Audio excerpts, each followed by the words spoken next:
Hi there, it's Mr. Grakes back with a continuation of our walk through the game Gods Remastered, which was produced by Robot Riot and released in the year 2018, and we have now made it to 3/4 of the way through the game, having reached level 4, the Underworld, and we are about to tackle World 1 of that level. And this world is very much made up of a number of smaller stages, and this first stage sees us having to move from the bottom of this area to the top. There's a door top right that ultimately we're aiming for, but of course as we go we need to deal with the various bad guys that appear.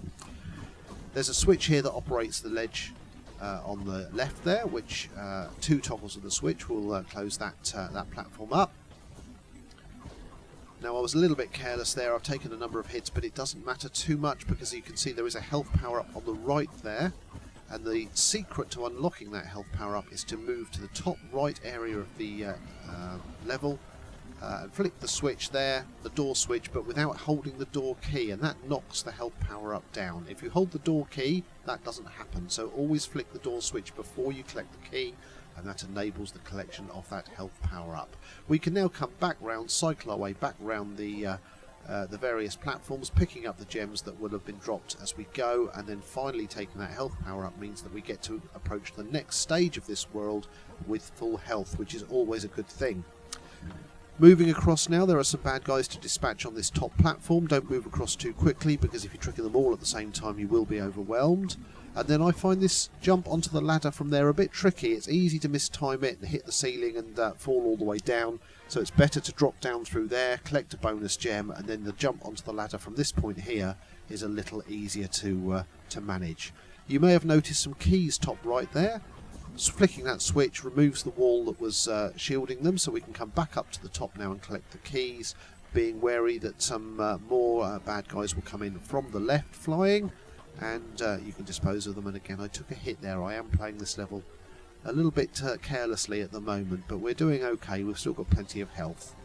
We can remove this wall simply by firing at it, and once we've disposed of the guys behind, there's a starburst there, but I've never quite worked out what it's for.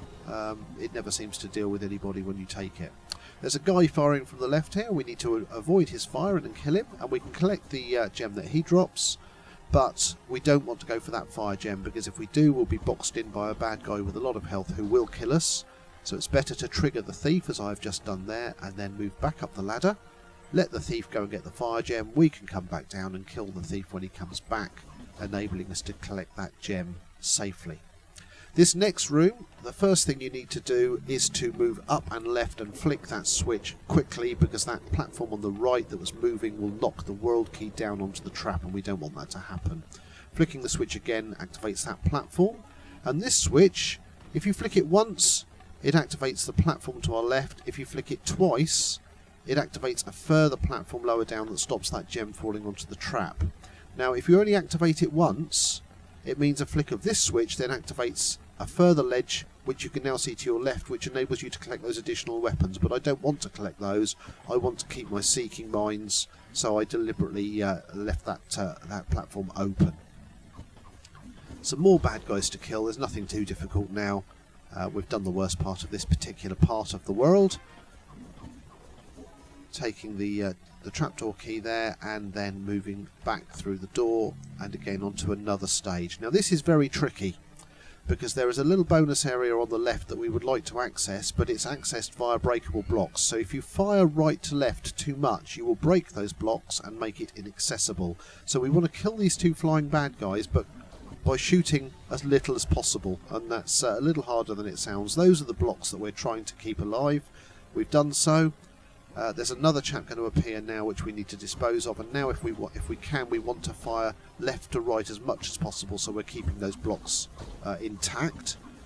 And by doing that, by keeping our seeking mines that we did a moment ago, we're able to dispose of this guy just above us simply by letting them target him as we fire. It takes a little time, but it's a safe way of doing it without removing those blocks. One more leap up and you will see that there is a bonus in this top left hand corner which we're going to collect. And when we do, some more flying creatures will target us, so we need to be aware of those and to deal with those as well. Then we come back down, because we collected a trapdoor key a moment ago, and this switch activates that trapdoor, and we can now come down into this bonus area and collect some more points and gems. There is also a treasure chest there with the treasure key just being alongside it.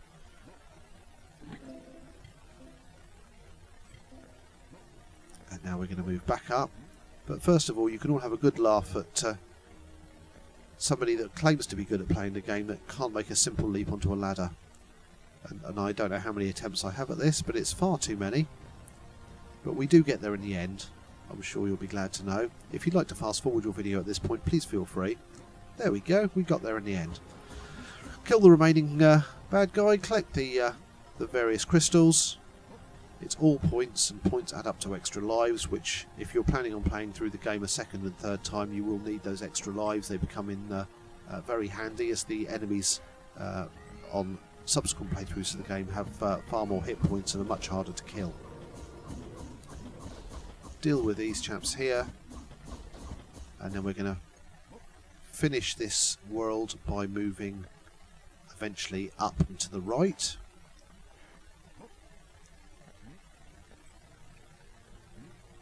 And here we go. Now we want to get up this fairly quickly because there's some flying chaps that are going to target us, so we want to get up and past this ledge, and then we can turn and fire at them. And once we've done that, what we want to do is to destroy that top block but not the bottom one, because we want to stand on the bottom one because it enables us to reach another health power up. This level is very generous in terms of health power ups. There's absolutely no excuse for not finishing this level with full energy. And then we work our way along here, flick the door, and that is the end of the world. I hope you found that useful. If you enjoyed the video, please like it, and also you can subscribe to my videos as link in the bottom right hand corner, and I will see you again very soon.